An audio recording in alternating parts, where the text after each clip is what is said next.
तीर्थंकरम्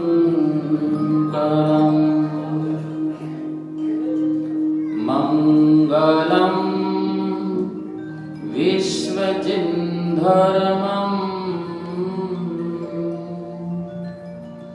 मंगलम वीरशासनम्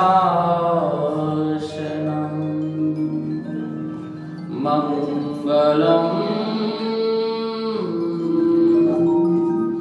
वीरशासनम् यदर्चा भावेन प्रमोदिते मनादर्दुर्हिहा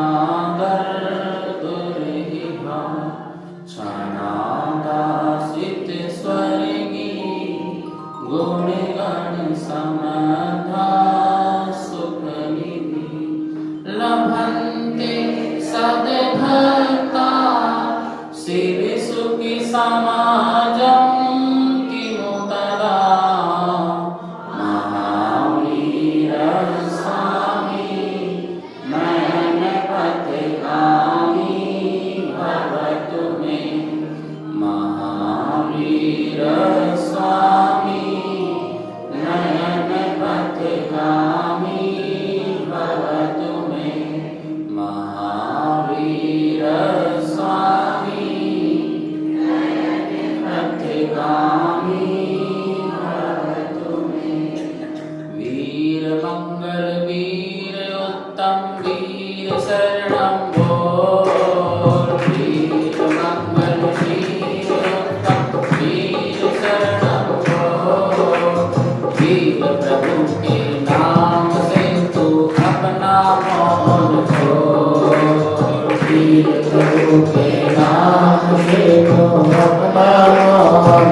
जिनके नाम से हम अपना काम प्रारंभ करते हैं।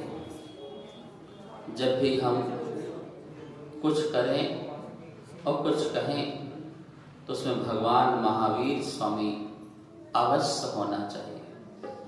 हमारी सांसों में महावीर स्वामी हो, हमारी आवाज में महावीर स्वामी हो, हमारे दिल दिमाग में महावीर स्वामी हो, क्योंकि महावीर स्वामी की ही तो सब कुछ कृपा है हम पर।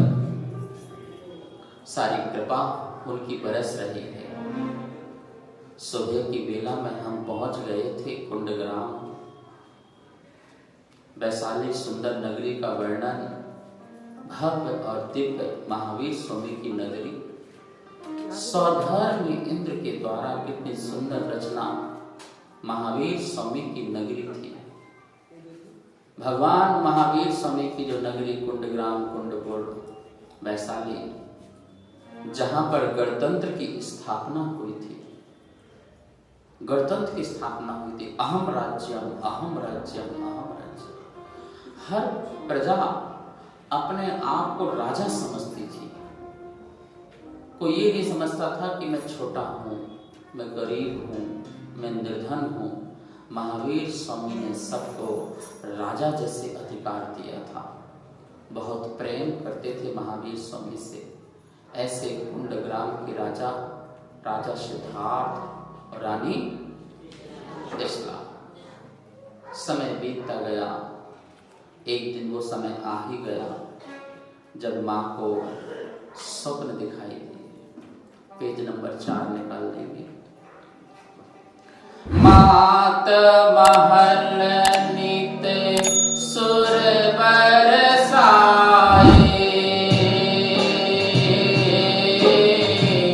दीन दुखी भर भर ले जाए। गज सुंडा सम मोटी धारा, देखत ही हो हर्ष अपारा।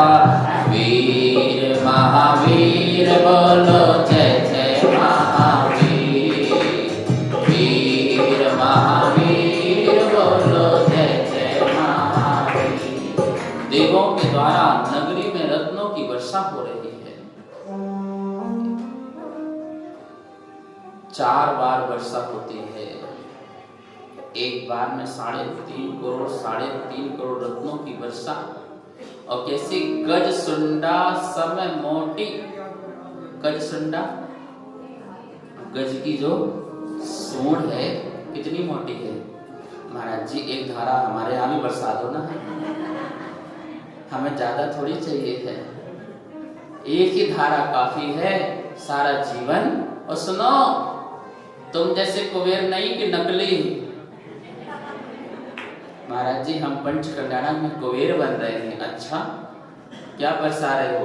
प्लास्टिक के दाने, प्लास्टिक के मोती नहीं, हीरे पन्ने मोती जवाहरात माणक, जितने अनमोल अनमोल रत्न। महाराज जी हमें तो ये बता दो कहाँ बरसात हुई थी। बस हम तो अभी से जाके गेती फावड़ा लेके जाएंगे, एक आध तो मिल जाएगा। हम तो एक में ही तर जाएंगे। ध्यान रखना, पुण्यात्मा जीव जो होते हैं आने से पहले उनका पुण्य बरसता है। लेकिन जब ये पुण्यात्मा जीव पृथ्वी लोक से चले जाते हैं तो साथ साथ सारा पुण्य भी चला जाता है। पुण्य चला जाता है। अब वहां तुम जाके ढूंढोगे कोई पन्ना हीरा मोती तो मिलने वाला नहीं है। महाराज जी हम कितने अभागे हैं। काश राजेश, काश भगवान की नगरी में जन्म लिया होता, उस समय लिया होता तो ऐसी बैंक की कोठी एक क्या हजारों खड़ी कर देते हम। और किसके लिए? अपने लिए नहीं, मंदिर के लिए खड़ा कर देते हैं। महानुभाव, पुण्यात्माओं का पुण्य ही ऐसा होता है। आप देखते नहीं हो, साधु जब चलते हैं तो उनके आगे आगे पुण्य चलता है। ये समाज के लोग बड़े टेंशन लेते हैं, साधु आएंगे क्या होगा क्या होगा क्या होगा, कैसे करेंगे। लेकिन भैया तुम कौन होते हो करने वाले? तुम कोई नहीं होते हो। सब अपने पुण्य का खाते हैं, सब अपने भाग का खाते हैं। ऐसा मत बोलो कि मैंने मंदिर बनाया। तुम कौन होते हो? ये तो प्रभु का मंदिर है, स्वयं पुण्य से बन जाया करता है। सभी की आस्थाएं जुड़ती हैं, सभी की श्रद्धा जुड़ते हैं, सभी के भाव जुड़ते हैं। मकान ईंट और पत्थरों से बनता है, लेकिन मंदिर आस्थाओं की ईंट से बना करता है।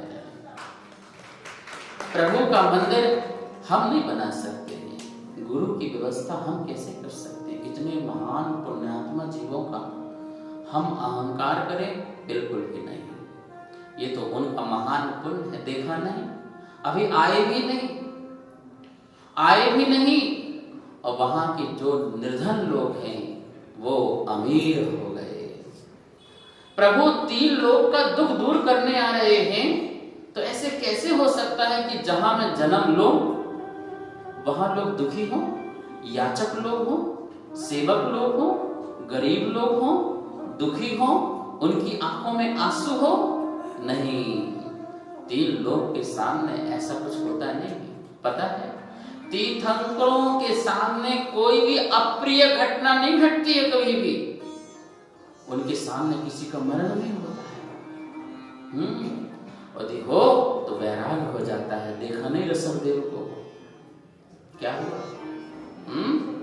नीलांजना का नृत्य, ये अप्रिय घटना है, मृत्यु अप्रिय घटना है, और घटे तो निश्चित ही उन्हें वैराग्य उत्पन्न हो जाएगा। यही तो सौधर्म ने कहा कि भैया 83 लाख वर्ष बीत गए हैं, लोगों को धर्म का उपदेश कब मिलेगा? तो ऐसी देवी खड़ी करी जिसकी आयु कम थी और उसका नृत्य कराया, और आदिनाथ को वहां वैराग्य उत्पन्न हो गया। तो जहां तीर्थंकर का जन्म होता है, जीवन भर उनके आसपास कोई व्यक्ति दुखी नहीं हो सकता है। इतने महान पुण्य का बंध होता है, तीर्थंकर प्रगति का प्रभाव, और उसके साथ साथ साता वेदनी कर्म की प्रगतियों का प्रभाव। अभी प्रभु तो आए भी नहीं है अच्युत इंद्र से, अभी तो आए भी नहीं है।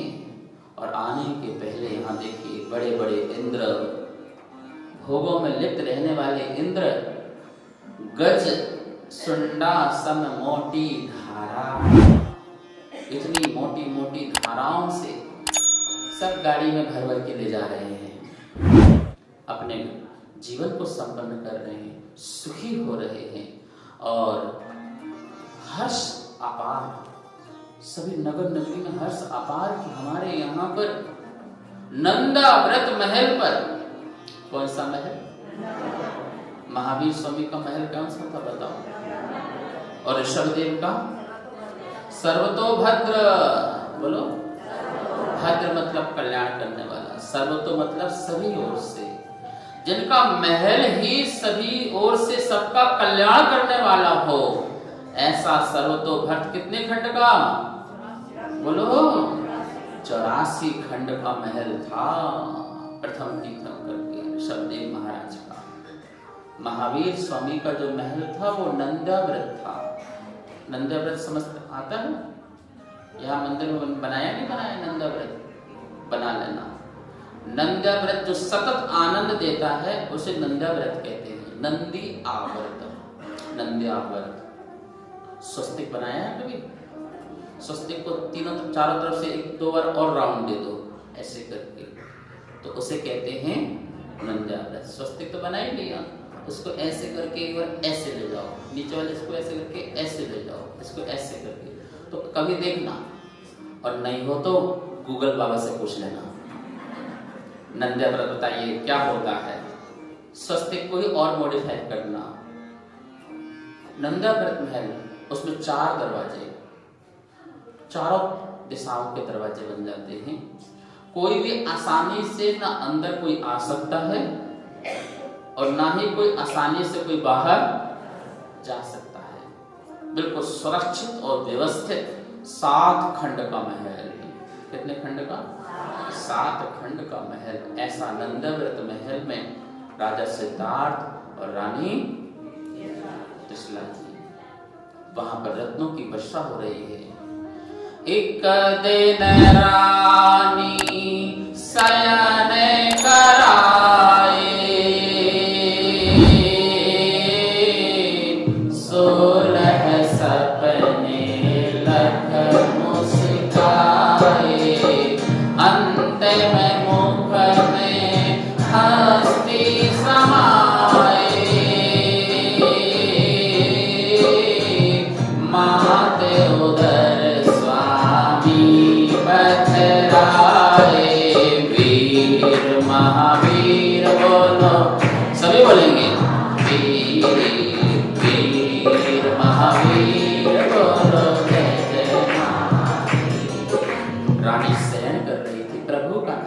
होकर के शयन करना चाहिए, ऐसे नहीं सो जाना चाहिए।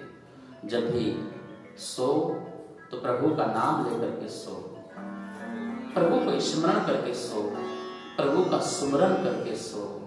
जो प्रभु का सुमरन करता है, प्रभु का सुमरन करता है, बोलो सुमरण। को समझ में आई नहीं आई? पीछे वालों, बैंक के चक्रवर्तियों, बोलो प्रतीक, बोलो सुमरण, सुमरण। जो प्रभु का सुमरण करके सोते हैं, और यदि आयु का अंत हो जाता है, आयु का क्षय हो जाता है बीच में, तो सुमरण करने वालों का सुमरण होता है। उसके संस्कार में प्रभु होते हैं, उसके सपने में प्रभु होते हैं, उसके सांसों में प्रभु होते हैं, उनका जाप होता है, उनकी शरण होती है। प्रभु से प्रार्थना करके, हे प्रभु मैं सोने जा रहा हूँ, पता नहीं सुबह आंखें खुले न खुले, पता नहीं कल सुबह का सूरज देख पाऊं ना देख पाऊं, आपका दर्शन मिले ना मिले, सुबह की कलियां खिले ना खिले, मेरा अंतिम प्रणाम स्वीकार करो, मेरी अंतिम वंदना स्वीकार कर लो, मेरा अंतिम नमस्कार स्वीकार कर लो। और हे प्रभु, यदि आपकी कृपा बरसी, आपका प्रेम मुझ पर बरसा और सुबह आंखें खुली, तो दुनिया के सारे काम छोड़ के सबसे पहले आपको धन्यवाद देने आऊंगा कि एक दिन का अवसर और मिला दान करने का, एक दिन का अवसर और मिला पुण्य कमाने का, एक दिन का अवसर अभिषेक करने का, आपको स्पर्श करने का, आपकी वंदना करने का, दान पुण्य करने का, गुरुओं का दर्शन करने का, तीर्थ यात्रा का, सत्कर्म का, सत्कार्य का, सहयोग का एक दिन का अवसर मुझे मनुष्य पर्याय में और मिला है। इसलिए सबसे पहले आँख खुलते ही मैं आपके दर पर आऊंगा, आपके शरण पर आऊंगा और वंदना करने आऊंगा। करते नहीं करते हो? कितने लोग धन्यवाद देने आते जब हाथ उठाओ। ओहो, ऐसा नहीं करना। सुबह उठो, बैठती नहीं, बैठती नहीं, पहले देव पूजा, फिर आहा, बड़े प्रवचन करते हो। और तुम अभी क्या कर रहे हो? पहले नहीं, मुख शुद्धि करो, मुख में प्रभु का नाम लो, आलोचना करो, सुबह उठ करके आलोचना करो, आंखें बंद करो। मैंने रात में जाने अनजाने भूल चूक प्रमाद से कोई पाप की हो, पाप की अनुमोदना की हो, तो मैं हृदय से आलोचना करता हूँ, उन पापों की निंदा करता हूँ, उनका प्रायश्चित देता हूँ, कायोत्सर्ग करता हूँ, प्रतिक्रमण करता हूँ। और हे प्रभु, इतना आशीर्वाद देना, इतना आशीर्वाद देना, सब कुछ मिले चाहे न मिले, हर जन्म में हर पल आप मेरे साथ रहे, मैं आपके साथ रहूंगा, इतना तो मुझे आशीर्वाद देना। यहाँ पर माता शयन कर रही है, प्रभु का नाम, पारसनाथ की भक्त है। माँ त्रिशला किसकी भक्त थी? बोलो, किसके काल में थी? 23वें तीर्थंकर पारसनाथ, तो राजा सिद्धार्थ और रानी उनके घर में जिनालय था, ईशान कोण में जिनालय था। और किसका जिनालय था?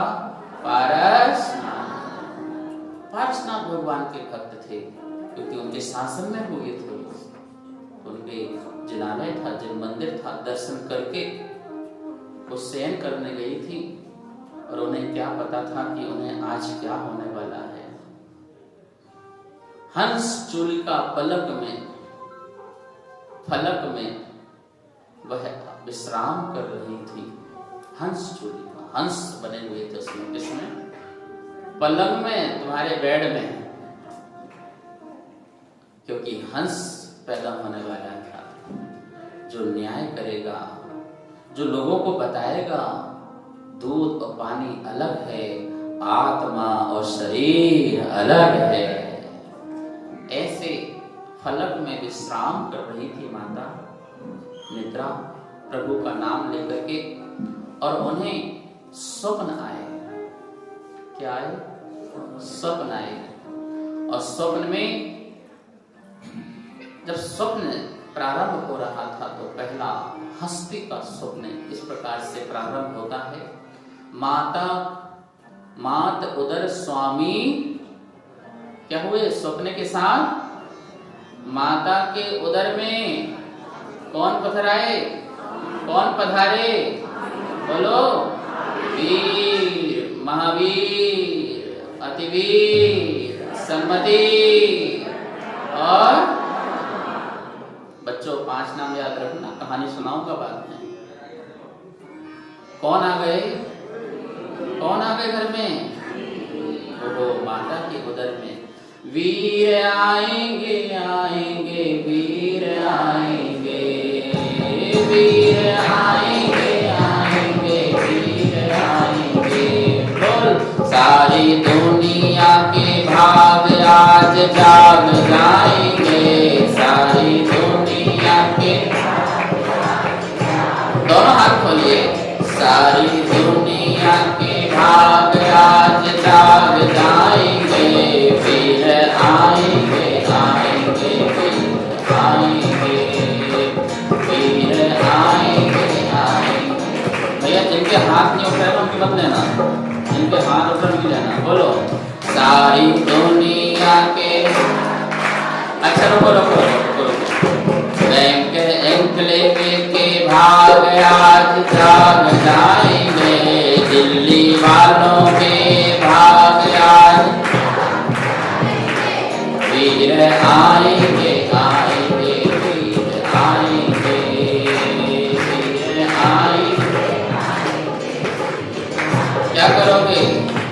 कृष्णा माँ के 16 स्वप्न दिखाएंगे, कृष्णा माँ के 16 स्वप्न। कितने को दिखाओगे? जरा हाथ उठाओ। वाह, कृष्णा माँ के 16 स्वप्न दिखाएंगे, कृष्णा माँ के 16 स्वप्न दिखाएंगे। पांडुप शिला पे अभिषेक कराएंगे, पांडुप शिला पे कराएंगे। जय जयकारों से वीर नाम गुण गाएंगे, जय जयकारों से वीर नाम गुण गाएंगे, वीर आएंगे, आएंगे वीर आएंगे, वीर आएंगे, आएंगे वीर आएंगे। बोलो ना, वीर आएंगे, आएंगे वीर आएंगे। सारी दुनिया के भाग आज जाग जाएंगे, सारी दुनिया के भाग जाएंगे। कुंड ग्राम के भाग आज जाग जाएंगे, कुंड ग्राम के भाग आज जाएंगे, वीर आएंगे, आएंगे वीर आएंगे, वीर आएंगे, आएंगे वीर। इस प्रकार से सभी को इंतजार, सारे नगरवासी सोचते थे कब वीर आएंगे, कब महावीर आएंगे। खुशियों का माहौल ही ऐसा था।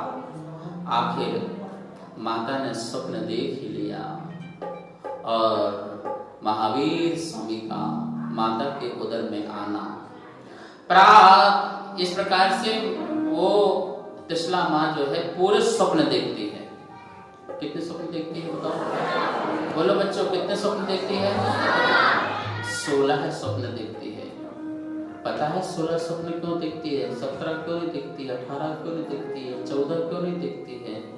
सभी तीर्थंकरों की माँ जो होती है वो 16 स्वप्न ही देखती है, क्योंकि 16 प्रकार की भावना को जिसने भाया है पूर्व भाव में। कितनी भावना को? 16 कारण भावनाएं है ना, तुम भी भाया करो। दर्शन विशुद्धि, मेरे व्रत अच्छे पालन करें,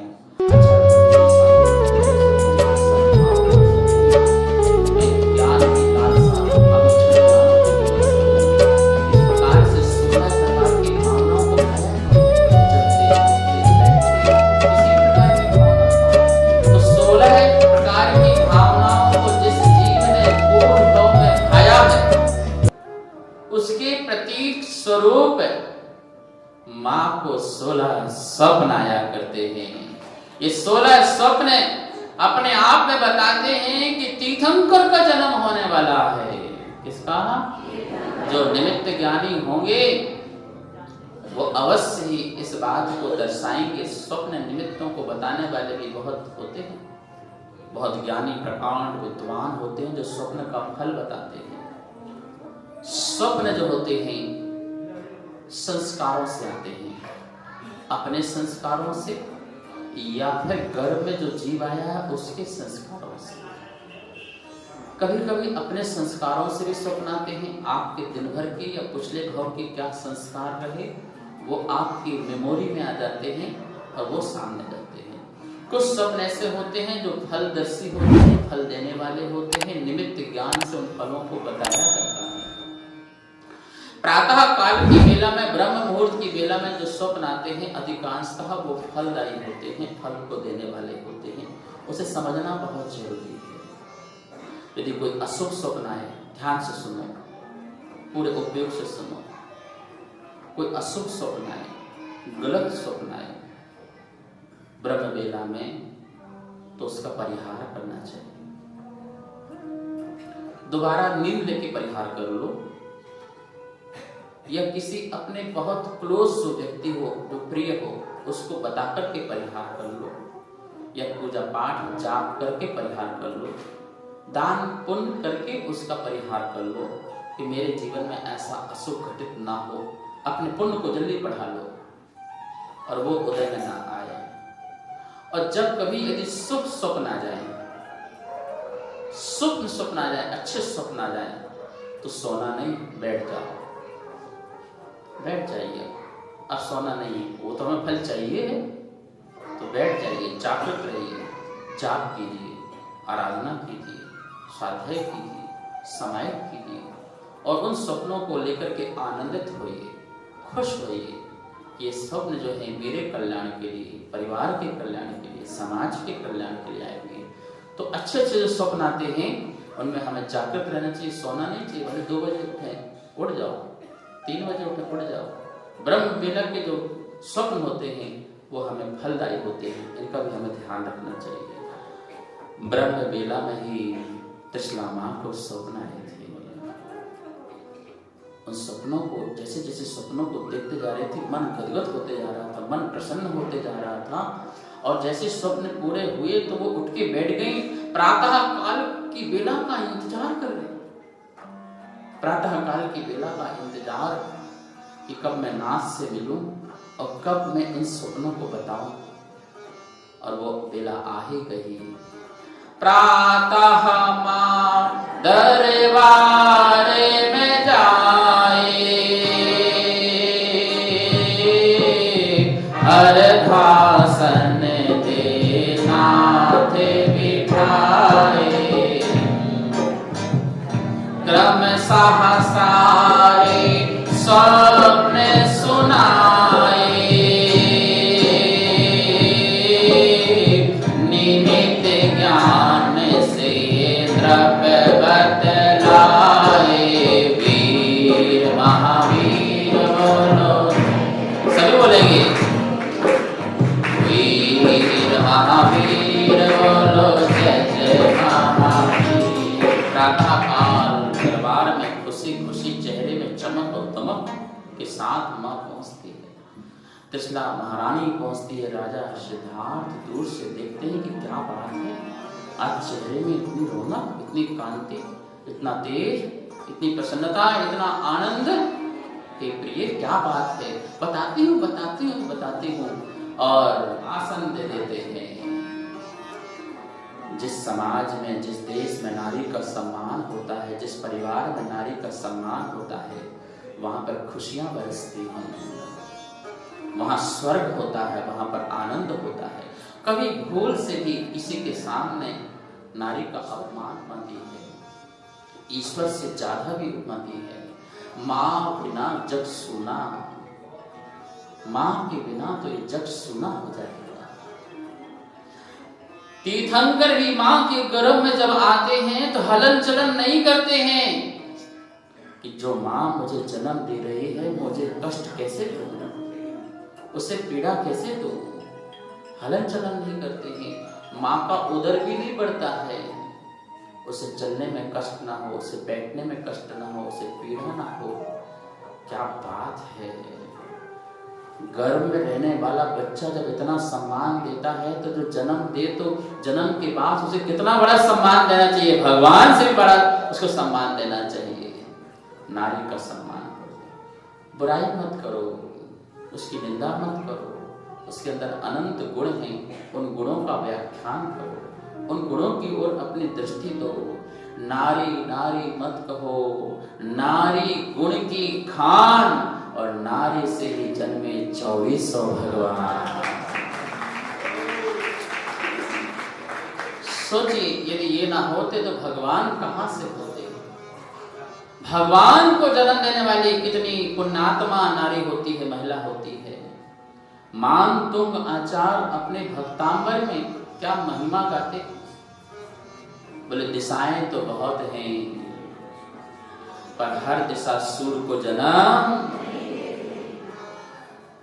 ऐसे ही तीर्थंकर का जन्म भी महान पुण्यात्माएं, जिस माँ के अंदर करुणा ममता होती है, निश्चल भाव होते हैं, उन्हीं की कोख से तीर्थंकरों का जन्म होता है।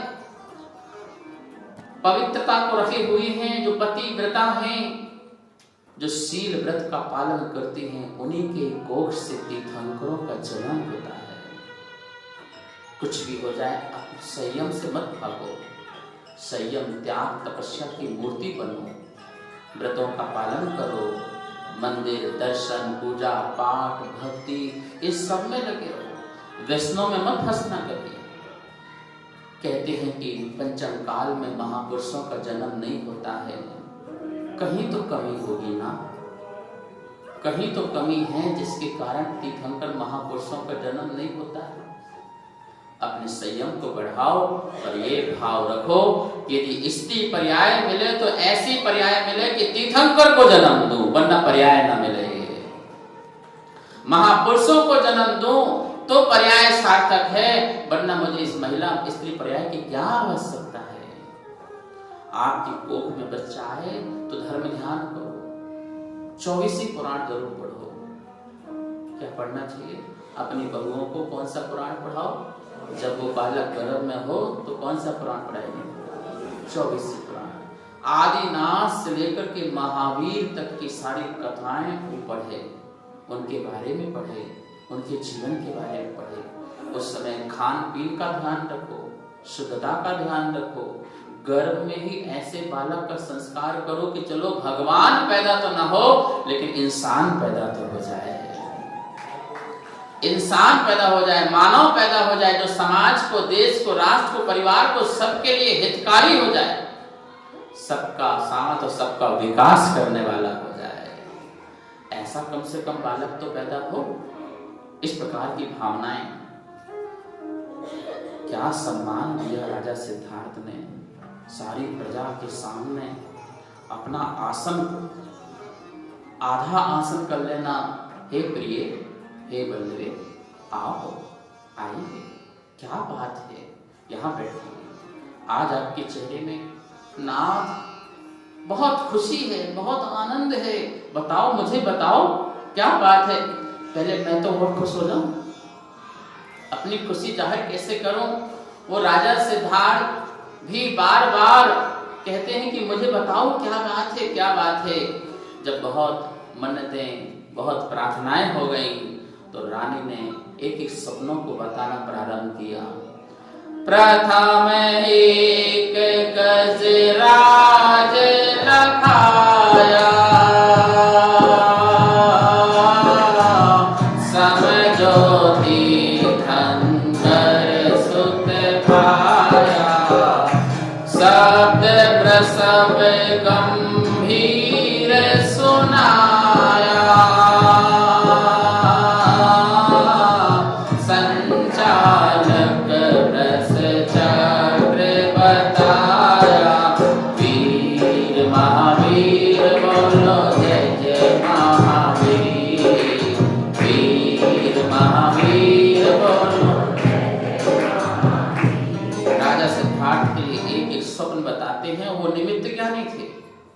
राजा सिद्धार्थ स्वयं निमित्त ज्ञानी थे और एक एक स्वप्नों का फल बताते जाते हैं।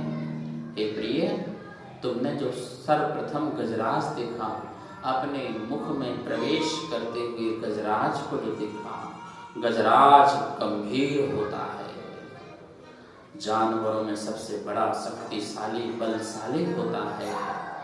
ऐसा धीर वीर गंभीर अतिवीर महावीर तुम्हारी कोख से जन्म लेंगे। तीर्थंकर बालक का जन्म होगा जो अपनी गंभीरता से संसार को दुखों से निकालेंगे, आनंद में सबको देंगे। गजराज का मुख में प्रवेश करने का मतलब है तीर्थंकर का जो है आना हुआ है। और जो तुमने जो दूसरा स्वप्न देखा है, वृषभ बैल, इसको देखा है। वृष का मतलब होता है धर्म। क्या होता है? धर्म। जो तुमने वृषभ को देखा है, संचालक वृष चक्र बताया। वृष चक्र धर्म चक्र, धर्म चक्र को बताने वाले, धर्म चक्र को फैलाने वाले, अर्थात धर्म का प्रवर्तन करने वाले होंगे, वो तीर्थंकर बनेंगे और उनके द्वारा जो है पूरे दुनिया में धर्म फैलेगा, धर्म को फैलाने वाले होंगे। महानुभाव, आप भी एक आध बेटा ऐसी पैदा करो ना। अपना अपना सोचते हो, धर्म की भी तो सोचो। एक घर के लिए हो, एक धर्म के लिए हो और एक देश के लिए हो। एक देश सेवा करे, एक धर्म की सेवा करे, एक माता पिता की सेवा करे। इस प्रकार का उच्च विचार हमारे मन में आना चाहिए। तीर्थंकर बालक यद्यपि एक ही होते हैं, एक ही होते हैं, तो वो तीर्थंकर को छोड़ दो ना, तुम तो बहुत कुछ कर सकते हो। तीर्थंकर एक बालक होते हैं। जैसे केला का जो पेड़ होता है वो एक ही बार फल देता है, दोबारा फल नहीं देता है। एक बार में एक बार फल आने के बाद उसमें दोबारा कभी केले।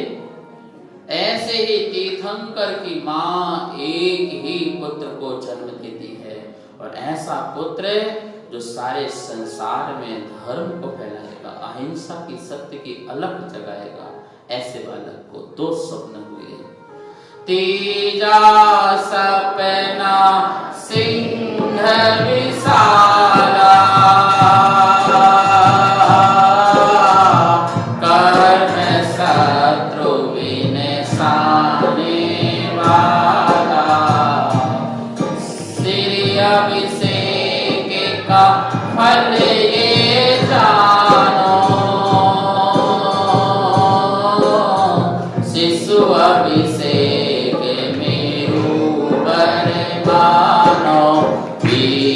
महावीर बोलो जय जय महावीर, वीर महावीर बोलो जय जय महावीर। तीजा जो स्वप्न देखा है तुमने, सिंह। सिंह क्या होता है? वनराज होता है, वन का राजा होता है, जंगल का राजा होता है।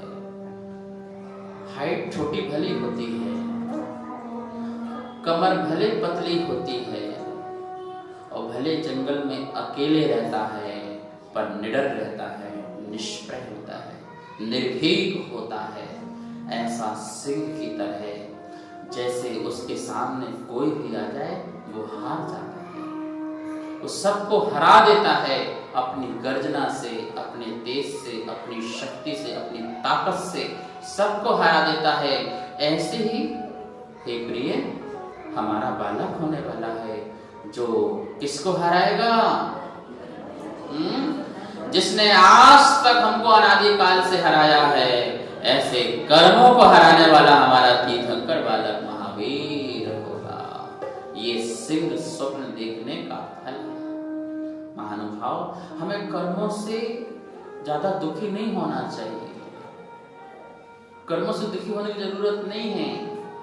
ये कर्म उनको सताते हैं जो अज्ञानी बनते हैं। जो ज्ञानी बन जाते हैं, ज्ञानियों को कर्म सता नहीं सकते। आचार्य गुरुवर विद्यानंद महाराज जी कहते थे, प्रधान जी, ज्ञानी और अज्ञानी में क्या अंतर है? क्या अंतर है ज्ञानी और अज्ञानी में? इतना ही तो अंतर है कि अज्ञानी जो है कर्मों के सामने अपने घुटने टेक लेता है, और ज्ञानी वह है जिसके सामने कर्म। बोलो तुम कौन हो, ज्ञानी की अज्ञानी? बोलो। महाराज जी बहुत हो गया, अब नहीं होता है, अब सहन नहीं होता है, पानी तो सिर से कहां कहां चला गया पता नहीं, दुखी होते रहते, लुटे पिटे रहते हो, मरे पिटे रहते हो। अरे भाई, कर्म तुम्हें दुख के साधन दे सकता है पर दुख नहीं दे सकता है। कर्म तुम्हें सुख के साधन दे सकता है पर सुख नहीं दे सकता है। सुखी दुखी तो हमें स्वयं ही। बोलो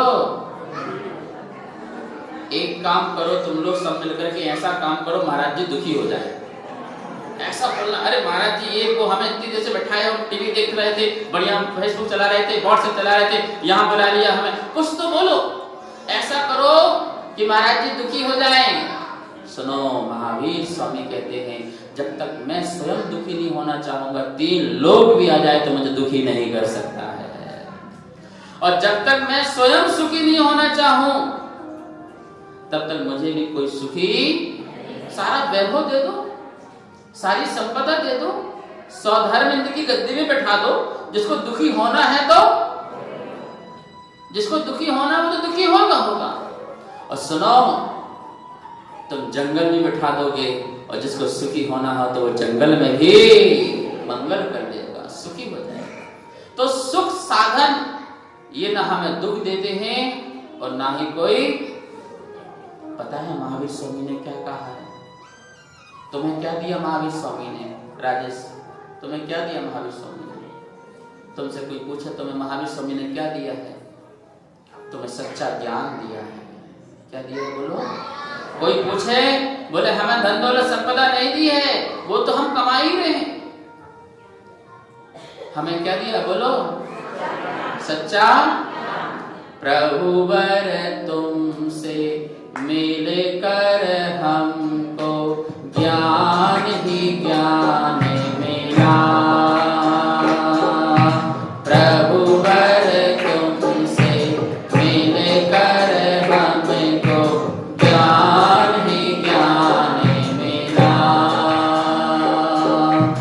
तेरे चरणों में बैठा तो आता मैं ध्यान मिला।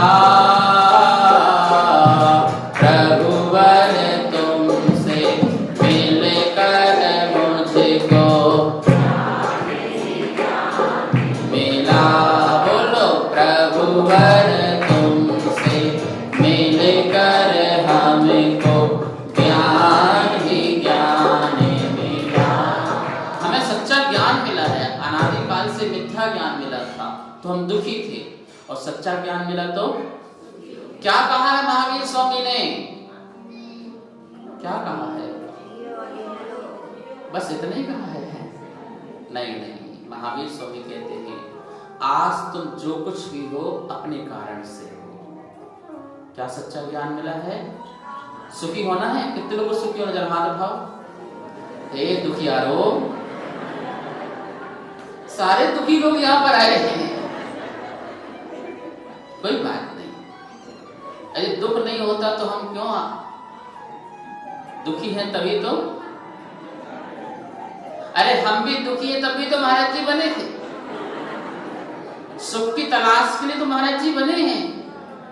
तो हम भी घर छोड़ के आए हैं, अपने सुख साधन छोड़ के आए हैं। हमें पता है वहां सुख नहीं है, सुख कहीं और है।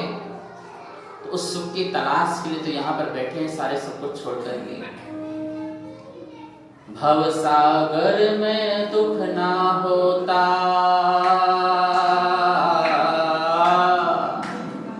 भव सागर में दुख ना मिलता तो तेरी शरण में आता क्यों? बोलो भव सागर में दुख ना मिलता तो तेरी, और शरण में आकर सुख ना मिलता तो तेरी शरण में आता क्यों? शरण में आकर बोलिए, प्यार से बोलिए। सागर में दुख ना मिलता तो तेरी शरण में आता क्यों? भव सागर में दुख ना मिलता तो तेरी शरण में आता क्यों? और शरण में आकर सुख ना मिलता तो तेरी शरण में आता क्यों? शरण में आकर। इसलिए हम भगवान से निश्चल भाव से कहते हैं। क्या भाव से कहते हैं?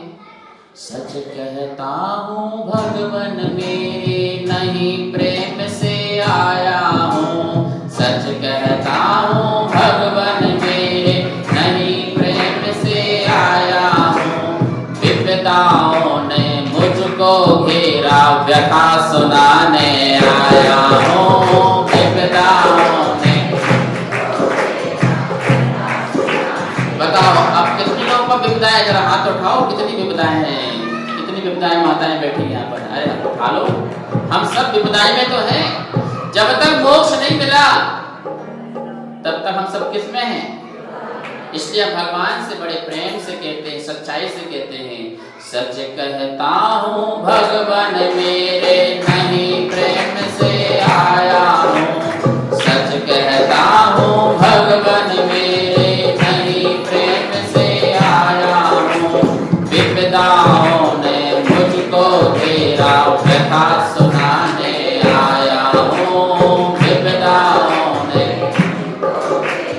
व्यथा सुनाने आया हूँ। गर्मी जिसको नहीं सताती हो, गर्मी जिसको नहीं सताती तो वृक्ष के नीचे आता क्यों?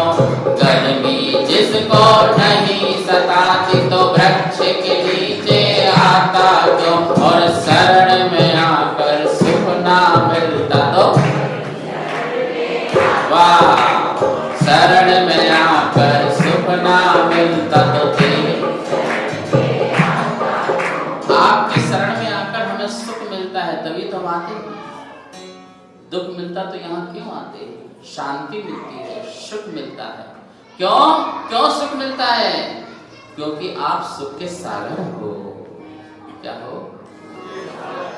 नदी में जाओगे तो प्यास तो बुझेगी बुझेगी, सुख के सागर के पास जाओगे तो सुख तो। तुम तो सुख के सागर भगवन, तुम तो सुख के सागर भगवन, दो बूंद मिल जाएगी। तुम तो पीछे वालों कितनी बूंद चाहिए बोलो? हमें ज्यादा क्या करना है? कितना मिल जाए? अरे लगाई तो वैक्सीन। कितनी बूंद? 2 बूंद के लिए तरस रहे थे लोग। प्रधान जी इतनी लाइन लगी हुई थी, लोगों का कब नंबर आए, 2 बूंद मिल जाए, बूस्टर मिल जाए, क्या क्या मिल जाए पता नहीं। पर हमें वो वाली बूंद नहीं चाहिए, हमें तो ज्ञान की 2 बूंद मिल जाए, हम तो उतने में ही काम चला लेंगे। तुम तो सुख के सागर भगवन, 2 बूंद मिल जाएगी। तुम तो सुख के सागर भगवन, दोनों हाथ आइए। जाने वाली अंतिम सांसें कुछ पल को रुक जाएगी। जाने वाली कुछ पल को रुक जाएगी। नदियों में यदि नीर न होता, नदियों में यदि नीर न होता तो हंस बैठने आता क्यों? नदियों में यदि नीर न होता तो हंस बैठने आता क्यों? और शरण में आकर सुख ना मिलता तो तेरी शरण में आता क्यों? शरण में आकर सुख ना मिलता तो तेरी शरण में आता क्यों?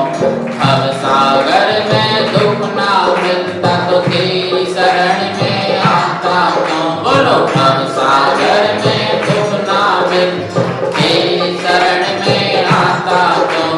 शरण में आकर सुख ना मिलता तो तेरी शरण में आता क्यों? शरण में आकर तेरी शरण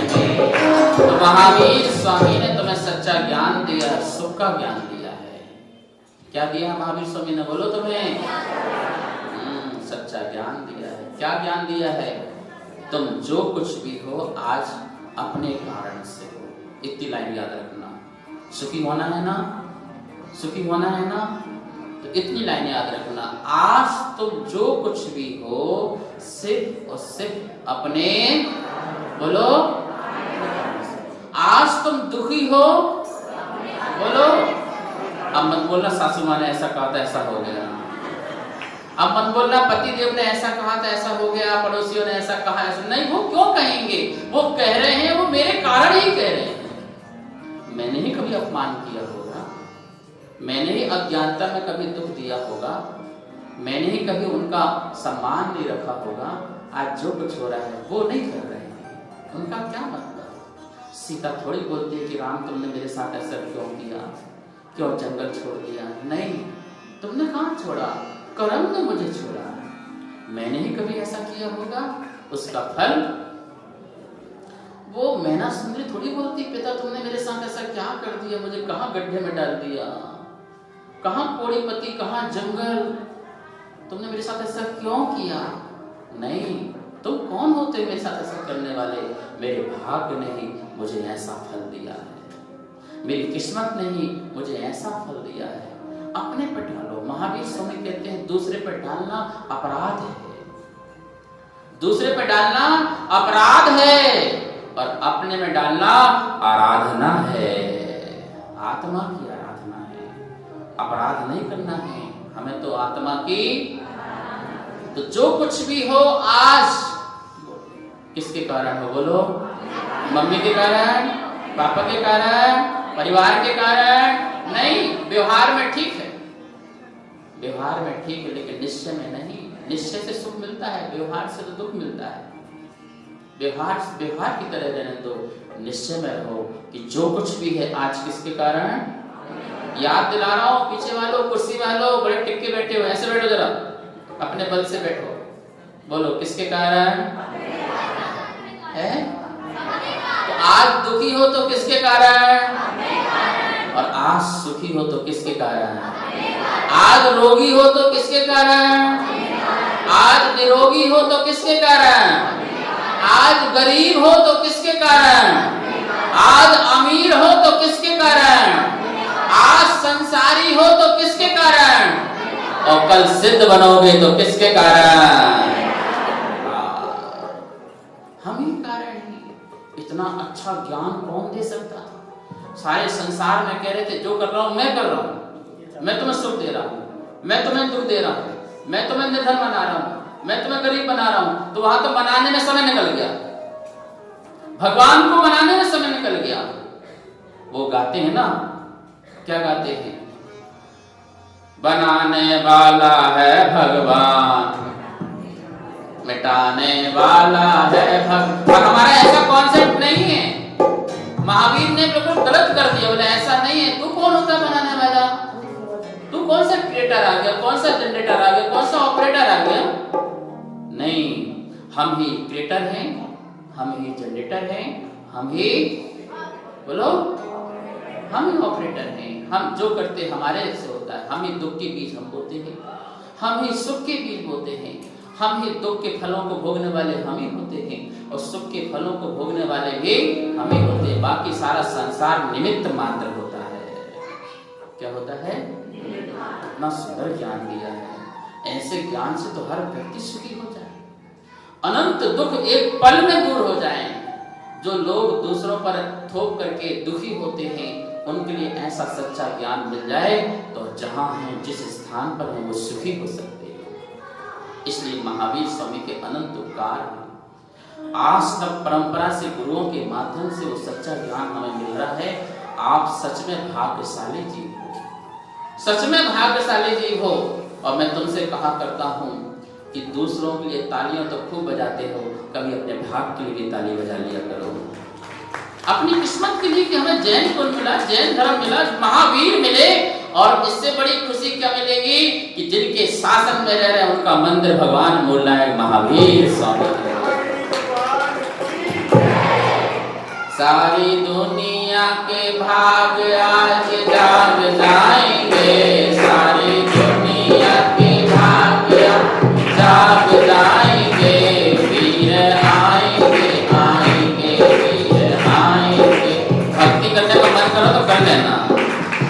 सारी दुनिया के भाग आज जाग जाएंगे, सारी दुनिया के भाग आज वीर आएंगे, आएंगे वीर आएंगे, वीर आएंगे, आएंगे।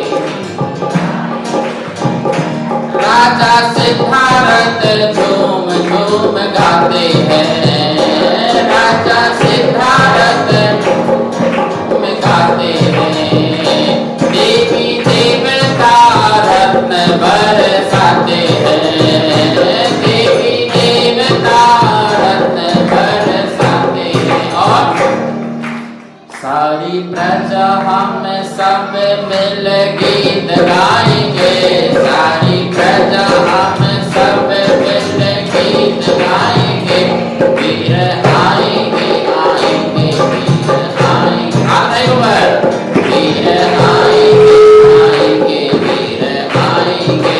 बोलो दिल्ली वालों के भाग आज, दिल्ली वालों के भाग आज जाग जाएंगे, वीर आएंगे, आएंगे वीर आएंगे, वीर आएंगे, आएंगे वीर आएंगे।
समस्त कर्मों को नाश करने वाला ऐसा तीर्थंकर बालक जन्म लेगा, हमारा पुत्र।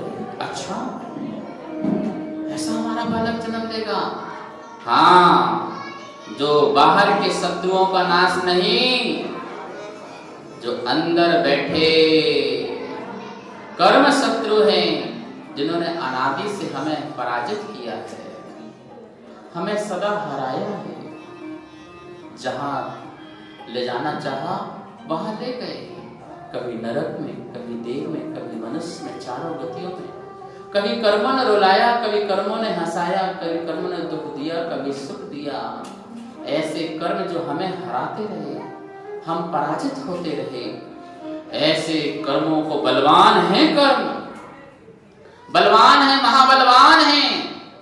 लेकिन हे प्रिय, तेरा बेटा उससे भी बलवान होगा, जो कर्म शत्रु को भी हरा करके मोक्ष विजेता, मोक्ष नेता बने। और तूने जो अभी अभी स्वप्न देखा है, श्री जी का अभिषेक, श्री मतलब लक्ष्मी, लक्ष्मी का 2 गज 2 हाथी किसका अभिषेक कर रहे हैं? किसका अभिषेक कर रहे हैं? लक्ष्मी का अभिषेक कर रहे हैं।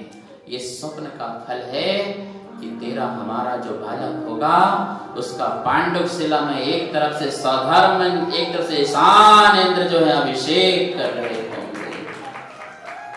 ये व्यवस्था है। सौधर्म इंद्र ऐरावत हाथी पर ले जाते हैं, पांडव शिला पर ले जाते हैं, आएगा वर्णन इसमें। तो श्री का अभिषेक का प्रतीक है कि हमारे बालक का जन्म होते ही कहां पर अभिषेक होगा? अस्पताल में नहीं। तुम लोग तो अस्पताल में अभिषेक कराते हो बच्चे को, काम नहीं करते, काम चोरों इसलिए अस्पताल में होता है। थोड़ी सी मेहनत करो, काम करो, प्रभु का ध्यान रखो, तो घर में ही बालक का अभिषेक होगा। शुद्ध जल, प्राशुद्ध जल, छने जल से उसका अभिषेक होगा। ऐसा करो कि वो भी इंसान हो, ऐसा अभिषेक होना चाहिए। तो मैंने जो देखी द्वय माला, होगा शुद्ध सुरभित तन वाला, छटा चंद्रमा आवृत तारा, धर्मामृत भविष्युक विस्तारा, वीर महावीर बोलो जय जय महावीर, वीर महावीर बोलो जय जय महावीर। तुम लोग को घर जाने का मन नहीं कर रहा है क्या? कि भगवान पति लोग नोटिस देंगे कि महाराज ने क्या कर दिया, इनका तो घर ही छुड़वा दिया। 5वां स्वप्न देखती हैं, कौन सा? जो महिलाओं को बड़ा पसंद है, माला, हार माला, पुष्प माला।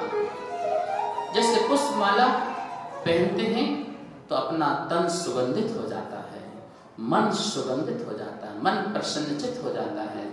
माला पहनते ही, हार पहनते ही गले की शोभा बढ़ जाती है, चेहरे की शोभा बढ़ जाती है। वो पुष्पों की माला जो तुमने 2 माला जो देखी, पुष्पों की माला, जैसे वो सुरभित होता है, ऐसे ही हमारा जो बालक होगा उसकी तन से ऐसी सुगंध निकलेगी कि सभी लोग प्रसन्नचित हो जाएंगे। अभी तो हमारे शरीर से क्या निकलती है? परफ्यूम लगाओ। आजकल क्या चल रहा है? बोले महाराज फॉग चल रहा है। कमाल है। चारित्र की खुशबू होना चाहिए, ज्ञान की खुशबू होना चाहिए, संयम की खुशबू होना चाहिए। तीर्थंकर जो बने बनाए भगवान पैदा होते हैं, ये ध्यान रखना। ये सामान्य बालक नहीं होता है। कैसा बालक होता है? जो माँ के गर्भ में स्फटिक की पेटी बनी होती है, जो देवी द्वारा बनाई होती है, स्फटिक की मणि की प्रतिमा वेदी होती है, और उसके अंदर पद्मासन अवस्था में बैठे बालक होते हैं। पद्मासन अवस्था में बैठे बालक होते हैं, ऐसे सामान्य बालक नहीं, ध्यान रखना। तीर्थंकर बना बनाया भगवान पैदा हो रहा है, उसके तन से खुशबू, सुगंधित वातावरण। माँ ने जो भोजन किया प्राशुद्ध शुद्ध भावों से किया, उसकी खुशबू उसके तन में आ जाती है। यदि तुम अशुद्ध भोजन करते हो तो तुम्हारे बच्चों में अशुद्धता आएगी, उनके तन में अशुद्धता आएगी, उनके मन में अशुद्धता आएगी। ध्यान रहो, सावधान रहो, पिंड शुद्धि रखो, गर्भ शुद्धि रखो। ये धर्म जैन धर्म है जहां मोक्ष कल्याण की पूजा नहीं, जहां गर्भ कल्याण की भी पूजा हुआ करती है।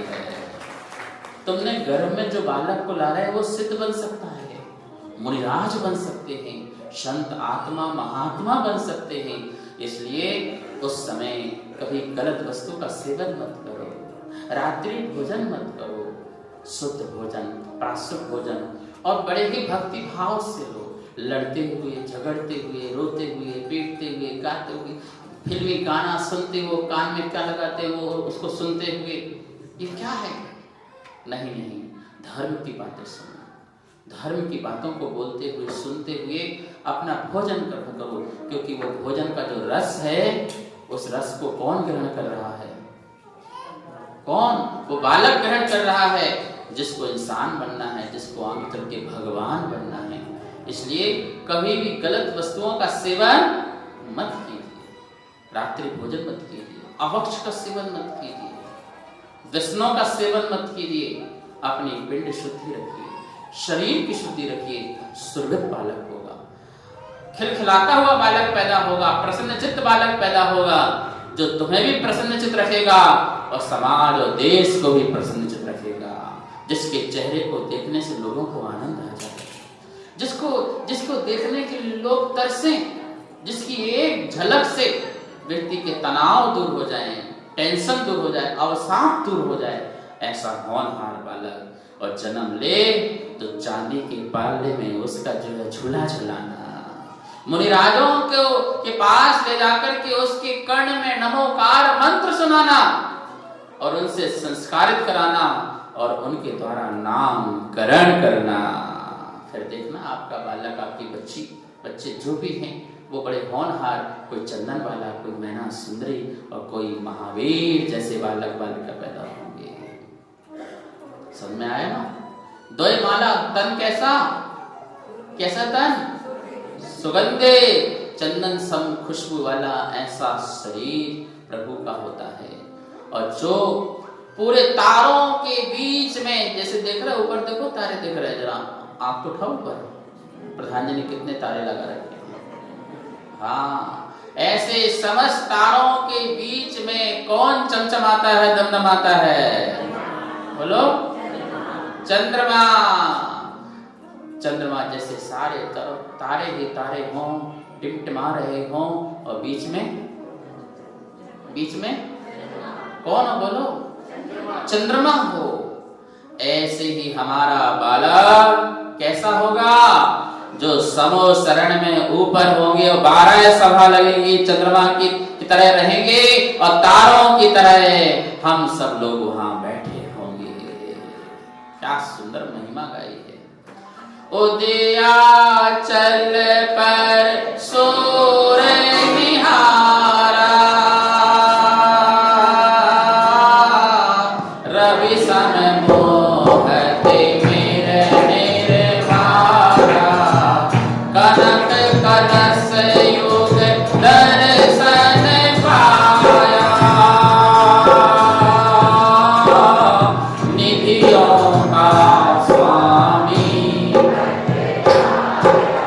वीर महावीर, बोलो जय जय महावीर, वीर महावीर, बोलो जय जय महावीर। उदयाचल, उदय होता हुआ सूर्य कभी देखा है?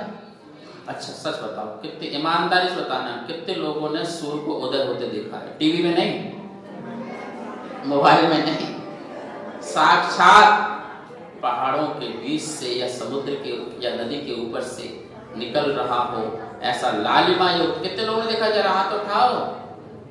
जिनने नहीं देखा कम से कम कल देख लेना भाई। लालिमा युक्त, उसको बोलते हैं बाल सूर्य।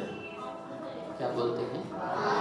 बाल, छोटा है, बाल है, लालिमा युक्त है, अभी पूर्ण नहीं हुआ है। जब पूर्ण होगा तो तेज में आएगा अपने। बाल सूर्य, ऐसे ही हमारे बाल सूर्य तीर्थंकर होंगे, जिनकी उदय होते ही अंधकार रात्रि का कितना भी घनघोर अंधकार हो, सूर्य के उदय होते ही अंधकार दूर हो जाता है। ऐसे हमारा बाल सूर्य जन्म लेगा, जो संसार के लोगों के अंदर जो अज्ञान का अंधकार भरा हुआ है उसे दूर कर देंगे। ऐसे वीर का क्या होगा? जन्म होगा। माता बड़ी खुश हो रही है, प्रसन्न हो रही है। अच्छा ऐसा बालक, ओहो, गदगद हो रहे हैं। मन प्रसन्नचित होने के साथ साथ तन पुलकित हो रहा है और खुशियों में आंसू की धारा भी। खुशी होती है तो खुशी में भी क्या निकलती है? आंसू की धारा निकलती है। जो कलशों में निधियां भरी हुई हैं, ऐसा कलश देखा। कलश में क्या भरी हुई है? निधियां भरी हुई हैं। तो इसका मतलब है कि हमारा जो बालक होगा वो निधियों का स्वामी भी होगा, महान वैभव से युक्त होगा। संसार का जितना बड़ा वैभव है, ध्यान रखना, चक्रवर्ती से भी बड़ा वैभव किसी का होता है तो वो किसका होता है? तीर्थंकर पद के सामने चक्रवर्ती का पद भी नहीं लगता है। क्यों? क्योंकि ये तो 3 लोक के नाथ पैदा होने वाले हैं। सारा वैभव, निधियां, खजाना सब किसकी? बोलो, महावीर स्वामी की। तो सब कुछ किसका है? तुम्हारे पास आज जो है वो किसका है? बोलो। अरे महावीर के 3 लोक में रह रहे हो और 3 लोक के वो नाथ है, तो किसका है वो? तो क्यों बकते रहते हो, मेरा मेरा करते रहते हो? क्यों बोलते मेरा मेरा कहते हो? सब कुछ किसका है? ये गगन, ये चमन, सुख चैन अमन। ये गगन, ये चमन, सुख चैन अमन। सब कुछ महावीर तुम्हीं से है। सब कुछ दोनों हाथ ऐसे करो महावीर स्वामी के ऊपर। ये गगन, ये चमन, सुख चैन अमन। ये गगन, ये चमन, सुख चैन अमन।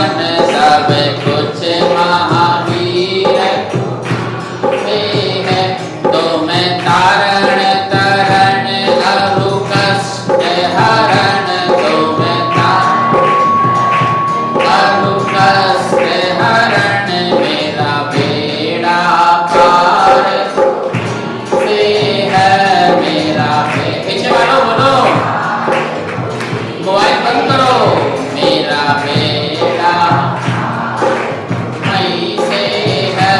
ये गगन, ये चमन, सुख चैन अमन। ये गगन, ये चमन, सुख चैन अमन। सब कुछ वहीं से है। सब कुछ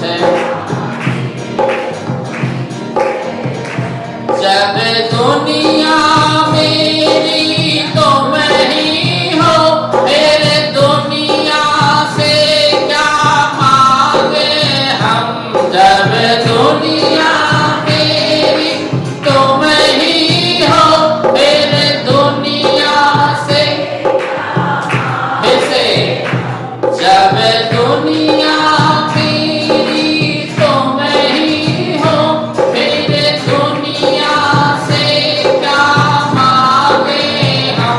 फिर दुनिया से क्या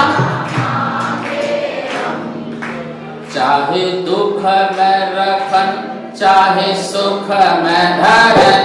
चाहे दुख में रखन, चाहे सुख में धरन। मेरी नैया पार तुम्हीं से है। मेरी नैया पार तुम्हीं से है। तुम्हें तारण तरण अरु कष्ट हरण। तुम्हें तारण तरण अरु कष्ट हरण। मेरा बेड़ा वहीं से है। मेरा बेड़ा इस प्रकार से भगवान महावीर स्वामी के चरणों में हम नमन करते हैं, वंदन करते हैं और उनकी कथा से अपने में गुण पैदा करते हैं। उनकी कथा सुनने से पता है असंख्यात गुणी कर्मों की निद्रा होती है। महान पुरुषों की कथा सुनो तो हमारे जीवन में चरित्र पैदा होता है। अब हम सब लोग सिर्फ 5 मिनट का कार्यक्रम और रहेगा। भगवान महावीर स्वामी का महावीराष्टक पढ़ेंगे। क्या पढ़ेंगे? कितनों को आता है? अरे एक लाइन तो सबको आती है। महावीर स्वामी नयन बदनामी। अपने स्थान पर बैठे रहेंगे। एक दीपक पुरुष की तरफ से और एक दीपक महिलाओं की तरफ से। महिलाएं ज्यादा हैं तो इसलिए एक एक दीपक में 10-10, 15-15 ऐसे बोलो। भगवान महावीर स्वामी की जय। परम पूज्य आचार्य गुरुदेव श्री विद्यानंद महामुनिराज की जय। एक बार में एक ही दीपक दीजिए। एक बार में एक ही दीपक दीजिए बस। सभी पढ़ेंगे, भाव से पढ़ेंगे। कितने लोग नहीं पढ़ेंगे जरा हाथ उठाओ। कितने लोग पढ़ेंगे जरा हाथ उठाइए। वाह, गुड। यदि ये चैतन्य मुकुरे विभावा सिद्धिता समं भान्ति द्रव्ये वैजनिल संतोऽन्तरहिता जगत् साक्षी मार्ग प्रकटन परो हृदयो महावीर स्वामी नयन पथ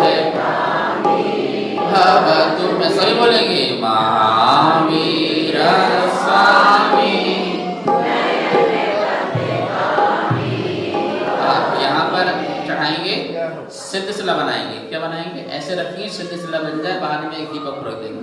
ओम ह्रीम अर्हं नमो अष्टादश बुद्धि रिद्धि संपन्नम क्लीं महाबीजाक्षर सहिताय श्री महावीर जिनेन्द्राय अज्ञान तिमिरविनाशनाय केवल ज्ञान प्राप्ताय दीपार्चनम करोमि। नेक्स्ट लोग आ जाइए। ताम्रं यच्चक्षु कमलयोगनस्पन्दरहितं जहान्कोपायं प्रकटयति वाभ्यन्तरमपि स्फुटं मूर्तिर्यस्य प्रस्फुटमयि वाक् विमला महावीर स्वामी नयन पथगामी भवतु। सब बोलेंगे महावीर स्वामी नयन पथगामी भवतु। ओम ह्रीं अर्हं नमो नवचारण रिद्धि संपन्नम क्लीं महावीराक्षर सहिताय श्री महावीर जिनेन्द्राय अशुद्ध दर्शन विनाशनाय केवल दर्शन प्राप्ताय दीपार्चनम करोमि। चलिए नेक्स्ट आ जाइए। नमन्ना केन्द्राणि मुकुटमणि भाजाल जटिलं लसत्पादाम्बोज त्वदीयं तनुर्णा भवत्स्वराशान्ते प्रभवति जलं वा स्मृतमपि महावीर स्वामी नयन पथगामी भवतु मे। महावीर स्वामी नयन पथगामी भवतु मे। ओम ह्रीं अर्हं नमो तीव्ररिद्धि संपन्नम क्लीं महावीराक्षर सहिताय श्री महावीर जिनेन्द्राय इंद्रिय सुख दुखाभास विनाशनाय अव्यावाद गुण प्राप्ताय दीपार्चनम करोमि।